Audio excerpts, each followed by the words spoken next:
ये चल रही है कि बुनियादी तौर पर आपकी और पीटीआई के अंदर अब अलाइनमेंट बन रही है नए सूबों के ऊपर। उन्होंने अपने तरीके से नए सूबों को इंडोर्स करना है, आपने अपने तरीके से नए सूबों को इंडोर्स किया हुआ है, तो अब आप अलाइनमेंट बना रहे हैं बुनियादी तौर पर। ये आने वाले दिनों की तैयारी है, ये बात चल रही है। नए सूबों की कुछ तजवीज़ है को आपके सामने बताएं मुझे। तजवीज़ का पूरा प्लान सामने आया क्या क्या कि रेफरेंडम के जरिए नए सूबे करवाने। अच्छा, कितने करवाने हैं?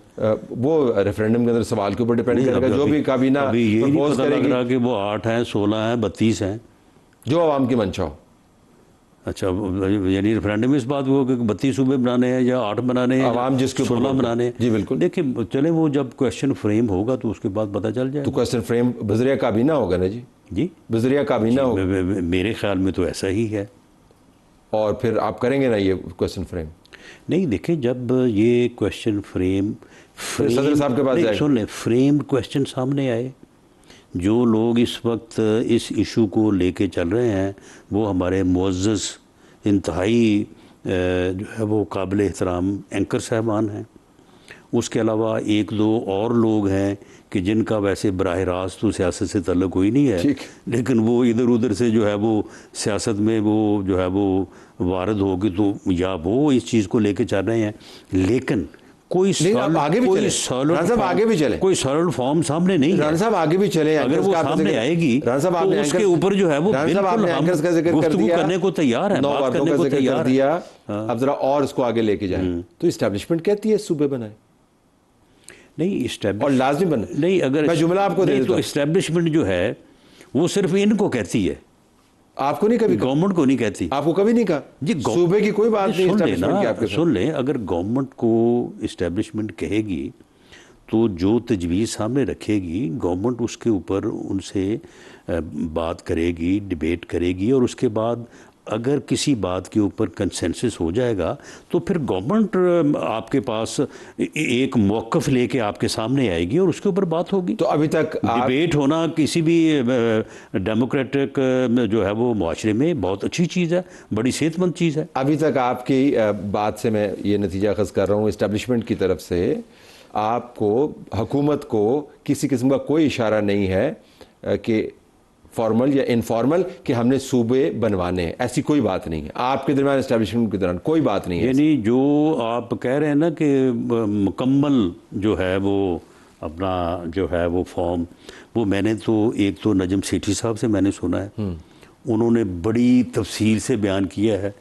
कहाँ से किया है ये मुझे नहीं मालूम, या मैंने आपको मालूम है कहाँ से किया? कहाँ से किया आपको तो फिर हमें क्यों नहीं बताते? वो हमें बताएं ना, उनका ख्याल आपको पता है। उसके बाद आमिर महमूद साहब हैं, अब आमिर महमूद साहब हमें जानते हैं, हम उनको जानते हैं, तो वो कभी उन्होंने आज तक जहमत गुबारा नहीं की। तो आपको नहीं पता कि हमें भी चले फ़ोन करके? आपको नहीं पता आमिर साहब को कहाँ से पता चला है जी? आपको नहीं पता आमिर साहब को कहाँ से? आमिर साहब देखें ना, मैं इस तरह से ऐसे ही अटकल पंजू क्यों लगाऊं या अंदाज़ा क्यों लगाऊं? आमिर साहब मुझे बताएं कि कहाँ से उनको कहा गया। अच्छा चलिए, आपकी काबीना के मिनिस्टर की एक साउंड सुनवाएं जी जरा। जी सुनवाएं। आपकी वज़ीर सेहत आपकी प्राइम मिनिस्टर की टेबल के सामने बैठे हुए बात कर, सुन लें जी। वफाकी वज़ीर सेहत मेरे लिए बड़े काबिल एहतराम है, मेरे भाई हैं। उन्होंने जो 2 बातें की हैं ये कितनी मुबहम और हक़ाइक़ के इसमें अब हम का है। सुन लेना, सुन ले, इतनी क्लैरिटी है। सुन लेना, क्लैरिटी क्या है? उन्होंने ये फरमाया कि 26वीं और 27वीं तरमीम जो है वो अचानक आई थी। राना साहब को उस वक्त भी मालूम नहीं हुआ था, अब भी मालूम नहीं होगा। आप मुझे बताएं कि इतनी शॉर्ट अगर मेमोरी है हमारी, 26वीं तरमीम जो है वो अचानक आई थी। वो भाई 1.5 महीना, तो 1.5 महीना तो हम हज़रत मौलाना फजलुर रहमान साहब के दर पे बैठे रहे, और हालत ये होती थी कि 3 पार्टियां जो हैं मुख्तलिफ जो है वो मुख्तलिफ ख्याल वो वहाँ पे बैठी होती थी। एक अंदर मुलाकात कर रही होती थी पार्टी, और दूसरी पार्टी इंतज़ार कर रही होती थी कि उनका टाइम ख़त्म होगा तो उसके बाद हम जाएंगे। तो किस तरह से ये कहा जा सकता है, नहीं तरह? सुन लेना, किस तरह से ये कहा जा सकता है कि 26वीं तरमीम जो है वो अचानक आई, और 26वीं तरमीम जो है उसमें मेरा ख्याल है कि पहले जो डॉक्यूमेंट था उसमें पता नहीं 56 जो है वो अमेंडमेंट्स थी, उसके बाद फिर करते करते करते वो कोई आके जो है वो 12-13 के ऊपर जो है वो इत्तफाक हुआ। और तलत साहब आप यकीन करें, आपने उस वक्त ये सारी चीज़ों को कवर किया कि कंसेंसस बिल्ट हुआ। ठीक, यानी जो आईनी बेंच है ये तजवीज़ थी पीटीआई की, और उसके बाद फिर जब हम उसके ऊपर मुतफिक हुए तो इसके ऊपर कंसेंसस बिल्ट हुआ, और मौलाना फजल रहमान साहब ने भी और पीटीआई ने उसको एंडोर्स किया। बाद में पीटीआई वालों ने ये कहा, उन्होंने कहा कि जी हमें मजबूरी है, हम वोट कास्ट ये तारीख यानी खास नहीं सुन लेना, उन्होंने ये कहा कि अब हमें वोट की इजाज़त नहीं है, आप जाएं और वोट दें, और इस तरह से ये मुतफ़िका तौर पे 26वीं तरमीम जो है वो मंजूर हुई। अब ये कहना कि जी ये अचानक हो गई थी, किसी को पता ही नहीं चला था। आप मुझे बात मुकम्मल करने दें ना ज़रा। वो पता क्यों कह रहे हैं? ये 2 मरतबा पैदाइश होती है इस किस्म की तरमीम की।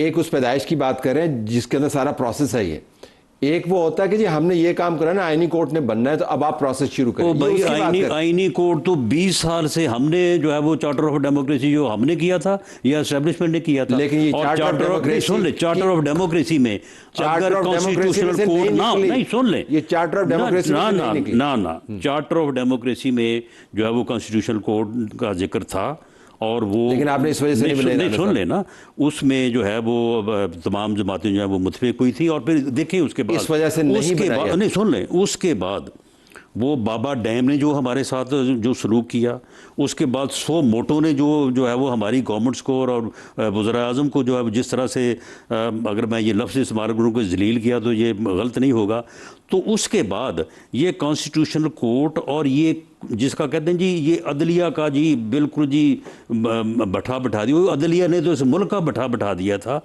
तो ये चीज़ें जो हैं ये हमारे ज़हनों में मौजूद थी, और हम ये मोटो और ये सारे मामला जो है ये हम भी करना चाहते हैं। तारीखी तौर पर जो एस्टैब्लिशमेंट को इतना ज़्यादा जो है क्रेडिट ना दे, ठीक है, या कसूरवार ना ठहराएं। लेकिन आपका वफाकी वजीर कह रहा है ये जहाँ से तहरीक चल रही है। नहीं, मैं उसकी इस बात को जो है वो मैं ये पॉइंट रेज कर रहा हूँ कि ये जो उन्होंने अचानक वाली बात की कि अचानक आई और हमें पता नहीं था, हमें 26वीं तरमीम का भी पता था, बल्कि उसको हम लेके चले, हमने उसके ऊपर कंसेंसस जो है वो बिल्ड किया, और उसमें उस वक्त हमारे पास वोट पूरे नहीं थे, 5 वोटों की जो है वो कमी थी, और मौलाना फजल रहमान साहब दूसरी पैदाइश की बात कर रहे हैं। उसके बाद अगली सुन लें, 27वीं जब हमारे पास वोट पूरे हुए तो जो चीज़ें 26वीं में रह गई थी वो हमने कर ली। ये दूसरी पैदाइश की बात कर रहे हैं, दोनों तरमीम में दूसरी पैदाइश की बात कर रहे हैं, हम उसकी ओरिजिन की बात तो चले फिर अब भी जब पैदाइश होगी, ये पहली पैदाइश की बात कर रहे हैं, वो कह रहे हैं कि ये स्कीम जो है बन चुकी है।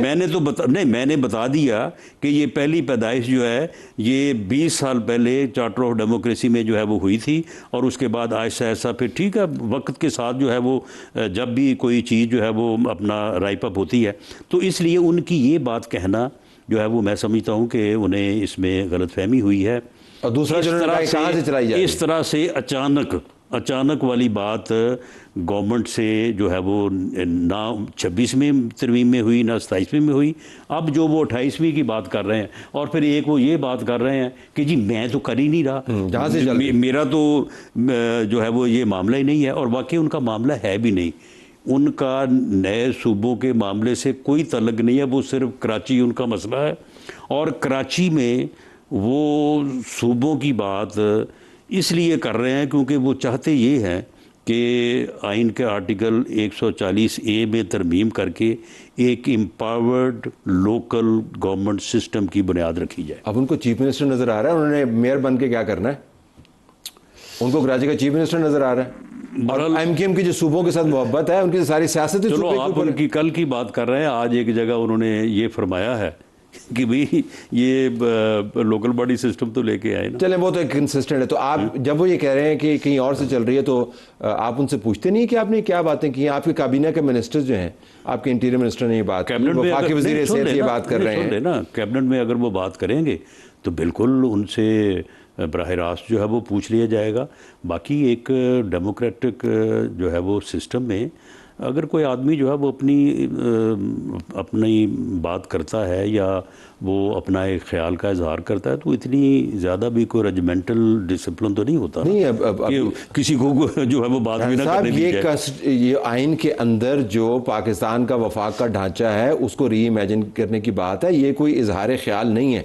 ये तो आपसे गुजारिश कर रहे हैं, आप ये बता रहे हैं कि सुन लेना, जितनी कैंपेन चल रही है आज खुद हो रही है। नहीं, अगर हम दोनों आप और मैं यहाँ पे बैठ के ये ख्याली पुलाव पका के तो उसके बाद हर चीज़ के ऊपर फाइनल करके उठेंगे तो क्या ये चीज़ जो है वो फाइनल हो जाएगी? नहीं होगी। देखें, मामला ये है कि सूबों की बात करना कोई जुर्म नहीं है। सूबों के से मुतल्लक आइन में बाकायदा शिक मौजूद है कि सूबे बनाए जा सकते हैं, उनके लिए एक तरीक़ाकार है। उस तरीक़ाकार के मुताबिक किसी सूबाई असम्बली में, कौमी असम्बली में, इवन सेनेट में अगर कोई चीज़ सामने आएगी, उसका कोई स्ट्रक्चर होगा, उसका कोई प्लान लंबा काम है राना साहब, तो उसके मुताबिक जो है वो लंबा काम है। चले फिर शॉर्टकट का मुझे बता, रेफरेंडम है, रेफरेंडम में लोगों ने कह दिया कि सूबे बन जाने। अच्छा, रेफरेंडम जो है वो किसी टॉक शो में फैसला होगा और उसके बाद रेफरेंडम हो जाएगा। जिस टॉक शो में फैसला होगा वो एयर नहीं होगा ना। वो जिस टॉक शो में फैसला तो उसके बाद फिर क्या होगा? उसके बाद फिर बाकायदा लोग वोट डालेंगे। सुन लेना, 97%। सुन लेना, अब यही तो बात है ना कि आप एकदम जो है ना वो एंड पे पहुंच जाते हैं। बात ये है कि अगर रेफरेंडम होना है, अगर होना है, ये आपकी बात है या ये अगर मुस्तफ़ा कमाल साहब ने फरमाया तो ये उनकी बात है। अगर ये होना है तो इसका तरीक़ाकार जो है वो तो ये है कि ये मामला जो है एटलीस्ट जो मेरी समझ है कि ये कैबिनेट में डिस्कस होगा। जी बिल्कुल होगा। कैबिनेट में डिस्कस होने के बाद प्राइम मिनिस्टर जो है वो एक रेफरेंस जो है वो तैयार करेंगे, सदर साहब को देंगे। उस रेफरेंस को कैबिनेट जो है वो अप्रूव करेगी और उसके बाद वो प्रेसिडेंट साहब को भेजेंगे। प्रेसिडेंट साहब जो है वो उसके ऊपर रेफरेंडम का जो भी तरीकाकार है बाकायदा फिर उसका एक सवाल बनेगा। हाँ, और वो सवाल वो कैबिनेट में ही बनेगा जब प्राइम मिनिस्टर साहब एक्ट बन जाएगा, रेफरेंडम एक्ट बन जाएगा। अब ये जो आप पहली पैदाइश की बात कर रहे हैं वो तो भाई इस पैदाइश हो चुकी है, इस पैदाइश को होने देना। नहीं हो चुकी है, कहाँ हुई है? तो आपका क्या ख्याल है? हम वैसी बात कर रहे हैं। अच्छा, तो ये फिर आपको पता होगा। मैंने आपको एक साल पहले का बताया।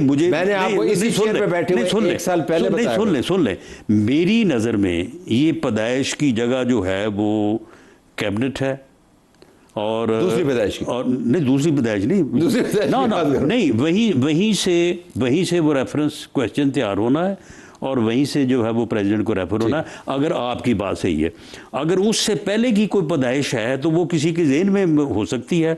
मुझे आपको इस बारे में इल्म है, मुझे इस बारे में इल्म नहीं है।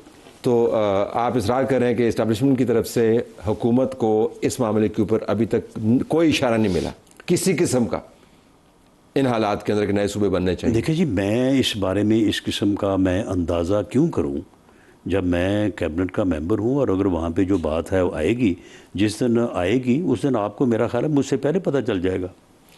ये प्रोग्राम जो है वो तमाम सबूत के साथ हमारे साथ मौजूद रहेगा और जब ये मामला तय होंगे तो फिर ये तय होगा कि पहली पैदाइश की तारीख क्या थी और दूसरी पैदाइश में प्रोसीजर क्या अपनाया गया। और आपने आइनी कोर्ट की बात की, चलते चलते ये भी बता दें कि जब रेफरेंडम के बाद मामलात अगर कहीं पे गए तो राना साहब आइनी कोर्ट के पास जाएंगे, और जिसको आपने इतनी मोहब्बत से बनाया। रेफरेंडम के मामला तो उसके पास क्यों जाए? क्योंकि लोग ये कहेंगे रेफरेंडम बाइंडिंग नहीं है, तो फिर ये मामला आईनी मामला बन जाएगा। फिर ऐन मुमकिन है कि मैं समझता हूँ कि अगर कैबिनेट जो है, अगर इसके ऊपर जब कैबिनेट में आएगा इसके ऊपर डिबेट होगी और अगर कैबिनेट इसको, यानी ये तो अब मफरूज़ा ही है ना, बात तो आप पता नहीं कहाँ पे आपने, मैं कहीं भी नहीं लेके जा, पैदाइश जो है वो कहाँ पे कर दी है और इस पैदाइश को इतना आपने खुफिया रखा है। मैं तो या तो जाए पैदाइश मुझे बता दें आप, मैं आपको बता दूंगा जाए पैदाइश, और उसके बाद फिर कितनी गुंजाइश रह जाएगी हमसे इख्तलाफ करने की, वो एक अलग बात। आपका बहुत शुक्रिया, आपने ज्वाइन किया।